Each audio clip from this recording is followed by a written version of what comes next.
Olá, este é um podcast sobre o filme Meia-Noite em Paris, filme norte-americano do ano de 2011, dirigido por Woody Allen. O filme teve produção de Let Aronson, Stephen Tenenbaum e Jamie Rivers. O filme Meia-Noite em Paris teve seu roteiro escrito também pelo diretor Woody Allen e o filme teve distribuição da Sony Pictures. O lançamento do filme ocorreu no dia 20 de maio de 2011 nos cinemas norte-americanos e chegou aos cinemas brasileiros no dia 17 de junho de 2011. O orçamento de Meia-Noite em Paris foi de 17 milhões de dólares, ou seja, o filme até que foi barato, para os padrões de Hollywood. E uma bilheteria de 151 milhões de dólares, ou seja, o filme teve um bom lucro, um bom retorno financeiro, né? Que faz jus, porque a história do filme, para quem acompanha, né, é um filme muito bom, é um filme sobre fantasia romântica, né, um filme sobre o que a gente quer da vida, qual é a melhor fase da nossa vida, qual é a melhor fase da vida das pessoas como um todo, né, que é o personagem do Owen Wilson, né, que interpreta o Jill Pender, né, ele é um escritor e ele está escrevendo um romance, né, obviamente, né. E ele não tá tão inspirado, ele não tá levando muita fé na história que ele está escrevendo. E ele acredita que a década de 20, né, que é considerada por muitos a era de ouro do cinema, do modo geral, que foi a melhor época para se ser um escritor, um poeta, que as pessoas viviam de uma forma muito melhor, né, conviviam, dialogavam, enfim, que era uma época perfeita para tudo, a década de 20, né? Ele acredita nisso. E a noiva dele, a Inês, que é interpretada pela Rachel McAdams, ela acha essa opinião dele um pouco extravagante, né? Ela meio que, assim, digamos que ela não dá muita importância para o que ele pensa, né? Ela vê nele um bom roteirista de Hollywood, né? Que ele podia muito bem ficar só nessa e pronto. Não precisava ficar idealizando os tempos de antigamente, tempos que ele não viveu, porque nem vivo era. Nem os pais dele eram vivos nessa época, né? E assim, a gente vê que eles aparentemente se gostam, mas que eles têm algumas divergências. Como todo casal, isso é muito comum, né? A gente não tira o mérito por isso. E o personagem dele, ele gostaria muito, a gente vê esse sonho dele, esse desejo dele de viver a década de 20, né? Mas uma vez que ele não pode, porque ele está no ano de 2010, então ele procura coisas mais próximas dessa época, como leituras daquela época, músicas daquela época. A gente vê ele numa barraquinha lá que tem uma moça vendendo os discos, né, de música antiga. Ele vai lá umas 2 ou 3 vezes, né? E a atendente é a Gabrielle, que é interpretada pela Lia Seydoux, né? E a gente percebe que ela é mais ou menos o estereótipo de mulher que o Jill Pender gosta, que é uma mulher que gosta da cultura antiga, da década de 20, mora em Paris, adora Paris. Ele fala muito que gosta de Paris quando tá chovendo à noite, e ela também, né? No final do filme, os dois ficam muito amigos, né? Enfim, e assim, é uma história muito apaixonante, né? Você vai se inserindo no contexto narrativo que está cada personagem, né? E durante o filme, ali na primeira parte, ele é teletransportado ao badalar da meia-noite em Paris, né? Tanto é que por isso que o nome do filme é Meia-Noite em Paris. Ao badalar da meia-noite, a cidade ela se transforma numa época que cada pessoa que tem esse desejo é como se fosse teletransportado para a época que gostaria de estar. Tanto é que ali no terceiro ato do filme, perto do fim, ele está conversando com a personagem da Marion Cotillard, que é a Adriana, uma moça que ele se interessa. E aí eles estão no bar conversando com um outro escritor famoso. E aí aparecem 2 homens, né, de um tempo ainda mais antigo que a década de 20. E ela fica sem entender nada, porque a época que eles dizem que é a época de ouro deles é uma época muito mais antiga que a época que a Adriana considera como a era de ouro. Aí depois o Jill Pender, ele chama ela assim pro canto e fala assim: Adriana, eles acreditam que a época da Renascença era a época de ouro. E você acredita, e para você a sua época de ouro é a da Belle Elfor, uma coisa assim. Pra mim é a década de 20. Ela, como assim? Eu sou da década de 20. A época de ouro não é a década de 20. Aí ele, sim, mas eu sou do ano de 2010. Então, para as pessoas da minha época, a década de 20 é a era de ouro. E ela entende ele até certo ponto, né? Eu já vou falar sobre esse momento.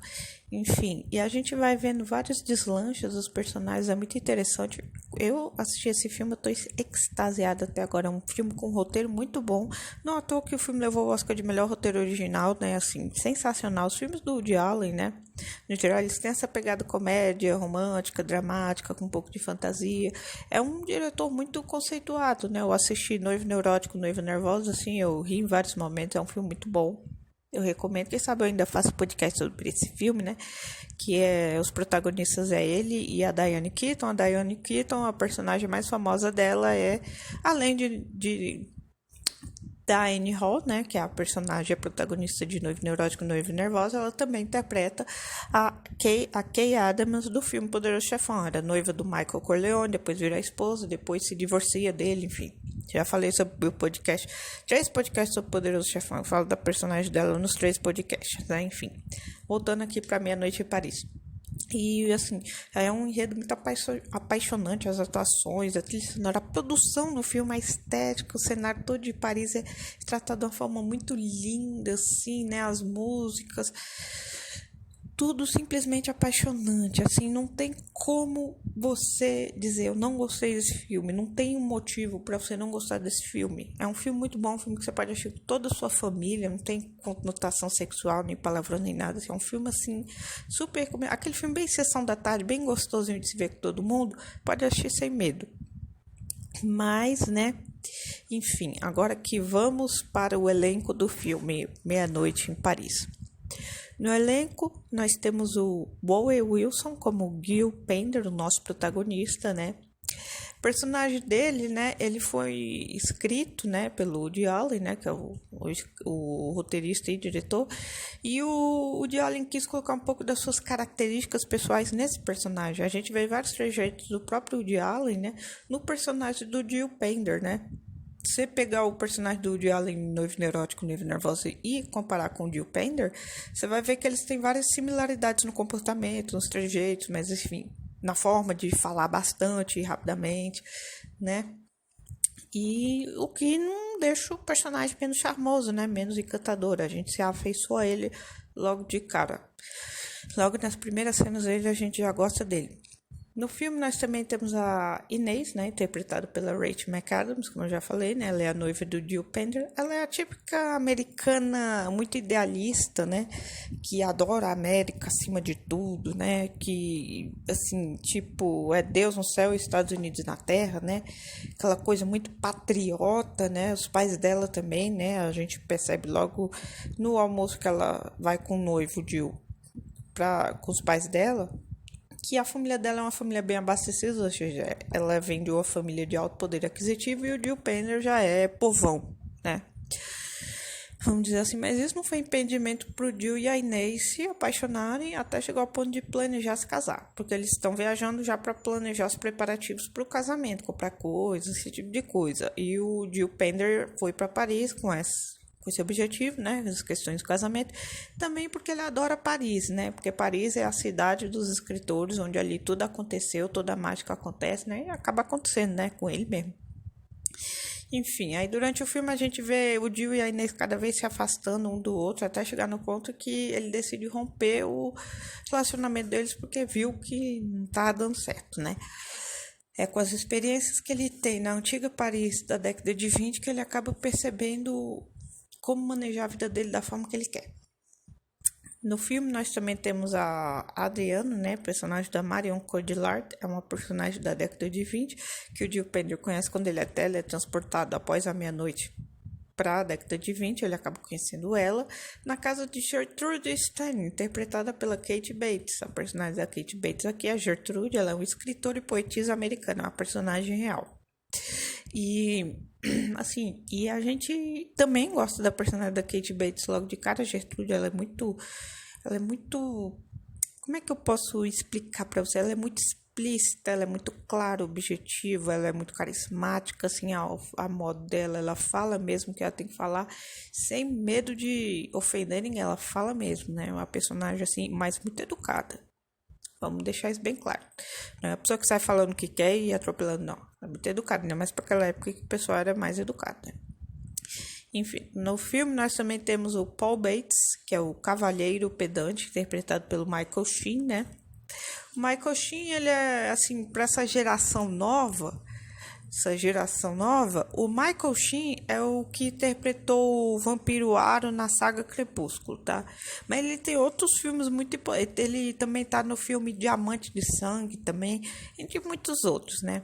Mas aqui ele interpreta, né, um conhecido da Inês, né, da família dela, e ele vai mostrando Paris para Inês, pro Gil Penner, vai comentando sobre vários pontos turísticos, leva pro museu e tudo, e a Inês cada vez mais interessada no Paul do que no próprio noivo, Gil Penner, né?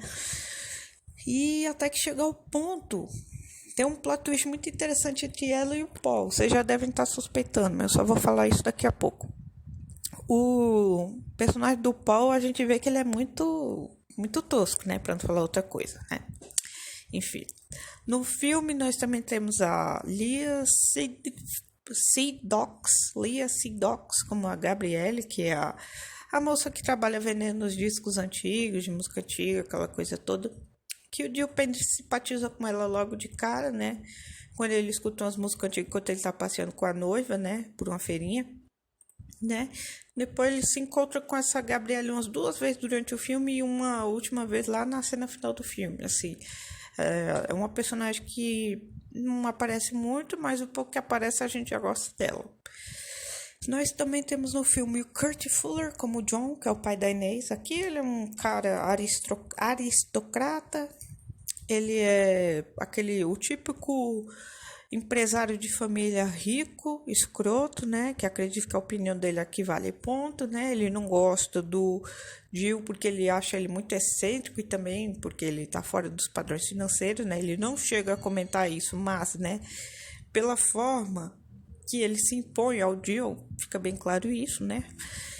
E também no filme nós temos a Mimi Kennedy como Ellen, que é a mãe da Inês. A mãe da Inês é basicamente a versão feminina do pai da Inês, então não muda grande coisa. E ela ainda fica metendo dedo. O seu noivo ele é isso, ele é aquilo, ele não sei o que. Tanto é que quando a Inês fala para os pais, o Gil e eu estamos terminando o relacionamento. Os dois meio que só falta se ajoelhar e dar graça aos deuses, a Deus, porque eles, nenhum dos dois, nem o pai dela, nem a mãe dela gostavam dele. Acredito que principalmente nem pelo fato dele ser escritor, é porque ele tá fora dos padrões financeiros dele, né? A gente sabe como esse povo é. No filme nós também temos o Tom Hiddleston como F. Scott Fitzgerald, que também é um personagem que existiu, né? Ele é um escritor famoso, uma de suas obras mais famosas é O Grande Gatsby, né? Que teve várias adaptações para o cinema. As mais famosas são a versão de 74 com a Mia Farrow e o Robert Redford, e a versão de 2013 com a Carey Mulligan, o Tobey Maguire e o Leonardo DiCaprio, né? O personagem do Tom Hiddleston não aparece muito aqui, né? Outro personagem aqui que tem uma cena, não tem muitas cenas, é o Salvador Dalí, que é interpretado pelo Adrien Brody. Adrien Brody foi que ganhou o Oscar pelo filme O Pianista, né, do diretor Roman Polanski. E no filme nós também temos Corey Stoll, que interpreta o personagem Ernest Hemingway. Não sei se o nome é mais ou menos isso. Ele é um escritor, né, e poeta que o Gil conhece durante essas aventuras dele após a meia-noite, né? Um autor antigo, né? Já existiu também outro personagem realista que existiu de verdade. E ele... eu gostaria que você lesse meu texto aí. Não posso ler seu texto porque eu vou achar ruim. Aí ele, mas como você tá dizendo que é ruim, você nem leu ele? Se eu gostar, eu vou achar ruim porque tá bom. E se eu não gostar, você não vai gostar de saber que eu gostei. Tipo, de todo jeito ele diz que vai achar ruim de qualquer jeito. Esse sim é um cara que fala na lata mesmo, doa quem doer. Ainda pior que a Gertrude. E ele é conhecido da Gertrude. E tanto é que o Ernest leva o Jill na casa da Gertrude. É na casa da Gertrude que o Jill conhece a Adriana, né? Que tem um caso com o Pablo Picasso, olha só, né? E assim, você vê que um personagem acaba sendo interligado ao outro. Se eles se interligaram na vida real, acho que sim, né? Porque é uma história mais ou menos verídica. Dentro do contexto do Jill, naquela situação de ser teletransportado após a meia-noite para uma Paris dos sonhos da vida dele, que é a Paris da década de 20. E toda essa galera aí, pintor, escritor, amante de pintor, enfim, toda essa galera era o ponto principal, era Paris, né? Europa, né? O ponto mais alto de Paris. Quando falei Europa, a primeira coisa, França, Paris. Ou então Itália, Roma, né? Enfim, Espanha, Portugal. E por aí vai, desculpa. Enfim, né? E são personagens muito carismáticos, né? Enfim, agora vamos aqui rapidamente ao meu top 10 de melhores cenas do filme Meia-Noite em Paris. Em 10º lugar, eu fico com a cena em que o Jill e a Inês almoçam com os pais de Inês, né? O Jill ele faz algumas críticas, né, a respeito da posição política do pai da Inês, né? Ele não fala nada, mas depois ele acaba se retirando da mesa, né? E o pai e a mãe da Inês fazem uma leve crítica em relação às opiniões do Jill, né? Como eu já falei, eles põem defeito no Jill em tudo, absolutamente tudo, né? Não é à toa que o Jill não gosta dos pais dela e nem os pais dela gostam dele. É um sentimento recíproco. E em 9º lugar, fico a cena que o Jill conhece a Adriana na casa de Gertrude Stein. É a partir desse encontro que o Jill fica completamente encantado pela Adriana de uma forma que ele não fica nem quando ele vê a noiva dele, a Inês, né? E rapidamente os dois começam uma bela amizade que se transforma num sentimento muito bonito, mas que não pode ir pra frente porque os dois, eles meio que vivem em épocas diferentes, né? Apesar deles poderem se encontrar todas as noites após a meia-noite de Paris. Em 8º lugar, eu fico com a cena em que o Jill percebe que pegou um par de brincos valiosos de Inês, né?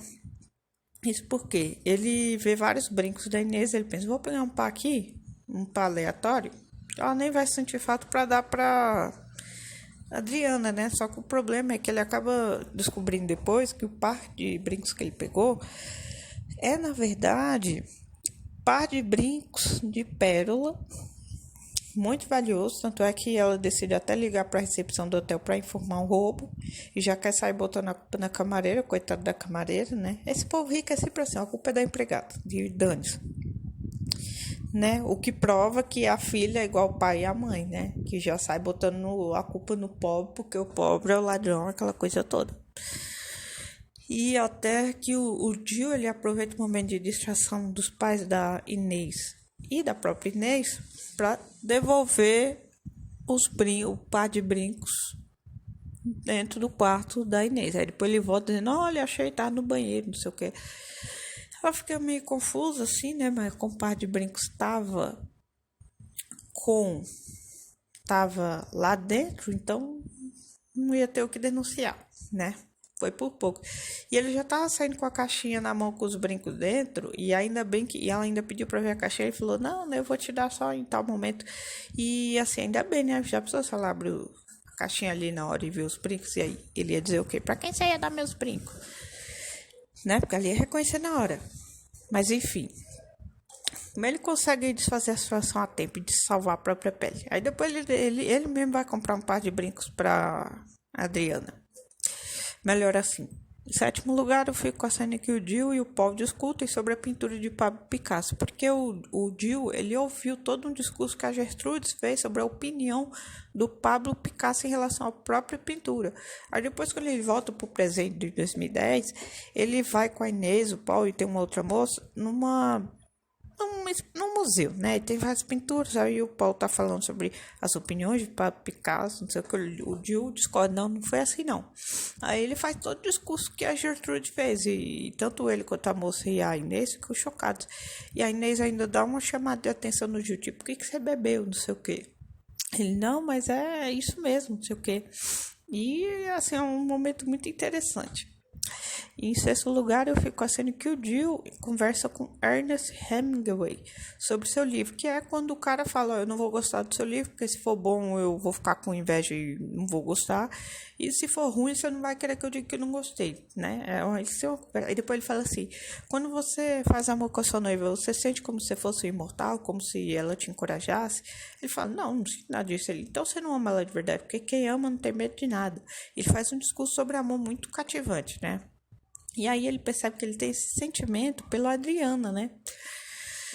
E é bem emocionante. Aí a gente percebe que o Jill não ama a Inês de verdade. Que é um relacionamento assim, tipo, gostei de você, vamos namorar por um tempo, vamos casar, vamos. É mais ou menos isso. Mas não há um amor sincero e verdadeiro ali. Há um interesse, né? Talvez uma atração, não sei, mas amor mesmo. Amar, não tem não.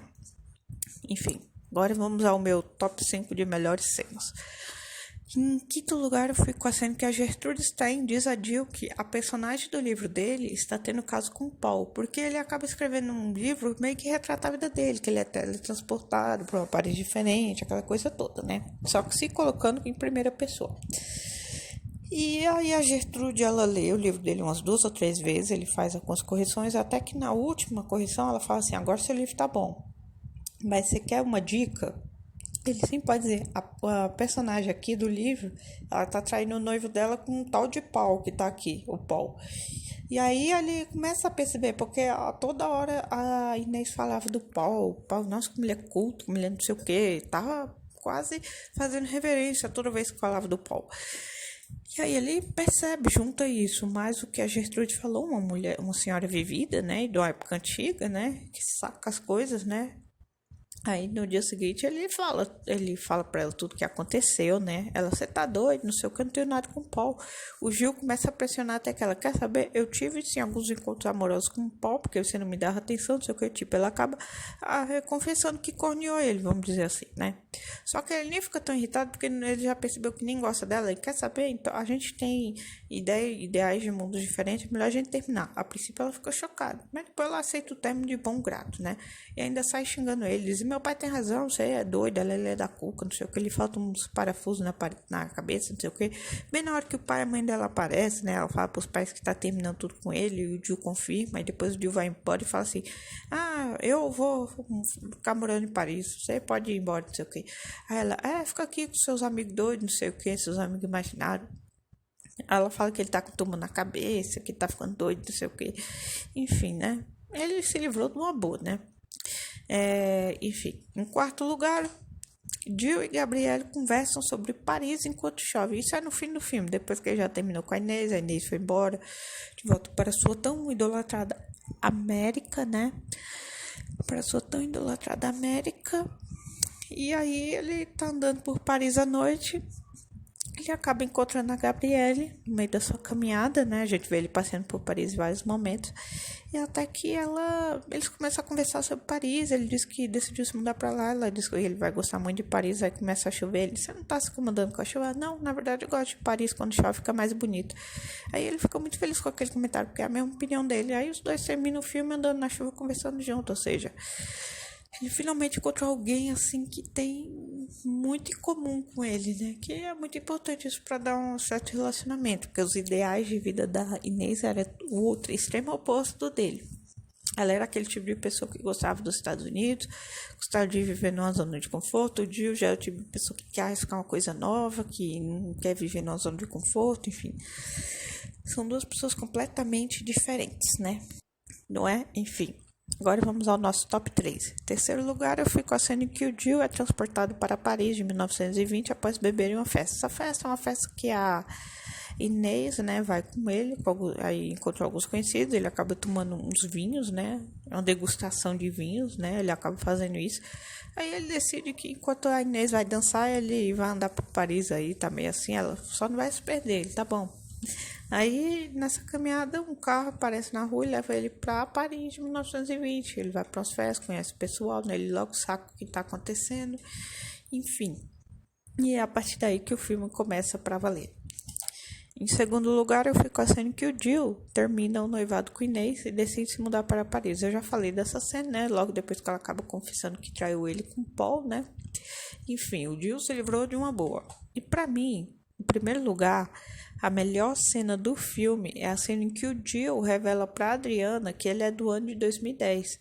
E uma vez que ela é do ano de 1920, quer voltar para uma época anterior e ele é dos anos 2010 e tá numa época anterior, ele fala assim: aqueles caras acham que o tempo da Renascença é o tempo, é a era de ouro deles. A minha era de ouro é a década de 20. Sua era de ouro é a época da Belle Ford, uma coisa assim que ela falou lá. Enfim, cada pessoa tem uma época de ouro diferente. A gente não vai poder ficar junto porque, apesar de eu gostar muito de você, eu entendo que para eu poder ser um ator completo, eu tenho que viver na minha época, tipo, no presente. Aí ela fica meio triste, se despede dele, ele se despede dela, adeus, né? Isso aí, vai cada um pro seu canto. Pra mim é a melhor cena do filme, né? Um pouco triste também, a cena mais triste, mas também é a melhor, né? Enfim, né? Esse filme é cheio de cenas muito icônicas, muito bonitas, muito românticas e a fantasia desse filme é muito bom. Esse filme me lembrou muito, sabe qual filme? A Casa do Lago, que também é um filme que mistura fantasia com romance, com Keanu Reeves e a Sandra Bullock. Eu ainda vou falar sobre esse filme, né? Inclusive é o segundo filme deles dois juntos. O primeiro foi Velocidade Máxima em 94, mas eu vou falar desses dois filmes na hora certa. Então vamos aqui rapidamente algumas curiosidades sobre Meia Noite em Paris antes de encerrar esse podcast. Para quem não sabe, o filme Meia Noite em Paris provavelmente foi inspirado por um incidente chamado Mordecai Jordan. Esse evento ocorreu em 1901, quando duas estudantes afirmaram terem tido experiências sobrenaturais de viagem ao tempo. Muito bom. Esse filme, Meia Noite em Paris, foi inteiramente rodado na França. O diretor Woody Allen já tinha tentado rodar antes em Paris, no ano de 2006, mas ele acabou desistindo dessa ideia porque devido a problemas de dinheiro, né? Tá ficando muito caro e só deu certo em 2011 com Meia Noite em Paris, né? Para quem não sabe, quando o diretor Woody Allen teve o orçamento do filme aprovado, os 17 milhões de dólares, ele começou a entrar em contato com seus atores preferidos. A grande maioria estava ocupado com outros projetos e acabaram não podendo participar. Aí, quando o nome do ator Owen Wilson surgiu para protagonizar a trama, né, para ele ser o Jill Pender, o Woody Allen teve que reescrever o papel para se adequar perfeitamente ao ator. O Owen Wilson e o Woody Allen, eles só se conheceram pessoalmente na França quando o filme começou a ser gravado, olha só. Lembra que eu falei que o personagem do Owen Wilson tem vários trejeitos do Woody Allen, principalmente daquele filme Noivo Neurótico, Noivo Nervosa de 77? Então, por isso, o Woody Allen queria uma coisa assim bem mais próxima da galera, a galera se identificasse, gostasse do personagem dele logo de cara, assim como gostar do personagem dele em Noivo Neurótico, Noiva Nervosa. E para quem não sabe, a atriz Rachel McAdams, que viveu a Inês, a noiva exigente e paciente do Jill, foi ela, né? Que o próprio diretor do Allen declarou que ele pensou na atriz enquanto ainda estava escrevendo o roteiro do filme. Aí quando ele apresentou o papel para Rachel, ele disse: seria muito interessante para você interpretar esse tipo de personagem. Você não quer passar a vida inteira interpretando essas garotas bonitinhas. E por garota bonitinha, a gente já lembra de quem? Dela mesmo. Regina George do filme Meninas Malvadas, que só era bonita de rosto, porque o caráter era, né? Já tem um podcast sobre Meninos Malvados também, né? E ele ainda complementou: você quer algo mais ousado, será muito interessante. E ela surtou, entrou em êxtase, ela ficou muito feliz, tipo, nossa, eu nem acredito, o Woody Allen esteve aqui, falou comigo, me convidou para participar do filme dele, não tem como eu recusar, né? E ela aceitou, né? E para quem não sabe também, quando o Woody Allen estava montando o elenco para o filme, ele já sabia que ele ia precisar de uma atriz francesa para o papel de da Adriana. E sua primeira opção de cara foi a Marion Cotillard. Ele foi até a casa da Marion para convidá-la para o papel e eles conversaram por mais de 1 hora. E quando a conversa terminou, ela estava em estado de surpresa. A mesma coisa da Rachel McAdams, tipo, mano, eu não acredito que eu falei com ele, nossa senhora, sim. Mas ela ainda ficou mais eufórica. E para quem não sabe, também o diretor Woody Allen ficou hospedado no hotel Leigh Bristol durante as filmagens do longo, mesmo onde os personagens Inês e Jill se hospedaram, né? E o filme, agora como última curiosidade, eu já falei, venceu o Oscar na categoria de melhor roteiro original, né?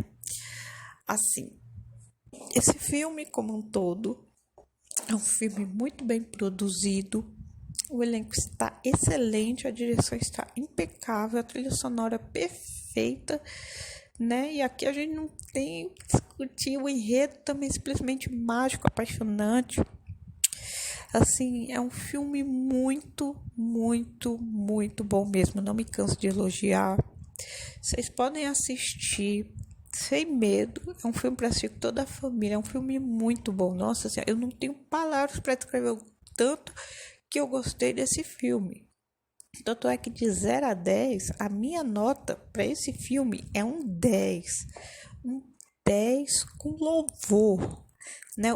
Um dos melhores filmes do Woody Allen, sem sombra de dúvida. Né? Não tem, ganhou o Oscar na categoria de melhor roteiro original.